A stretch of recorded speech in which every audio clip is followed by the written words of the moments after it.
August 7 ଏବଂ 8 ଦୁଇ ଦିନ ଧରି ଲୋକକଳା ମହୋତ୍ସବ ବାଙ୍ଗାଲୋର ଓଡ଼ିଆ ସାହିତ୍ୟ ସମାଜ ତରଫରୁ ଆୟୋଜିତ ହୋଇଥିଲା।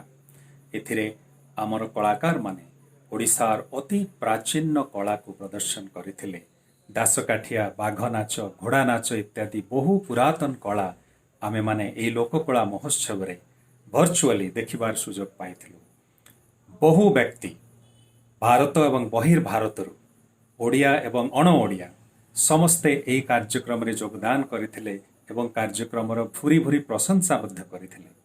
କଳା, ସଂସ୍କୃତି, ପରମ୍ପରା ଗୋଟିଏ ଜାତିର ପ୍ରାଣ କେନ୍ଦ୍ର, ଗୋଟିଏ ଜାତିର ଆଶାର ଅଭିବ୍ୟକ୍ତି ଏବଂ ଏହି କଳାକୁ ବଞ୍ଚେଇ ରଖିବା ହେଉଛି ଓଡ଼ିଆ ସାହିତ୍ୟ ସମାଜ ବାଙ୍ଗାଲୋରର ଆଭିମୁଖ୍ୟ ଏବଂ ଆମେମାନେ ଏହି ଆଭିମୁଖ୍ୟରେ ଆଗେଇ ଚାଲିବୁ, ଦୃଢ଼ ପ୍ରତିଜ୍ଞ ଅଙ୍ଗୀକାରବଦ୍ଧ ହୋଇ ରହିବୁ।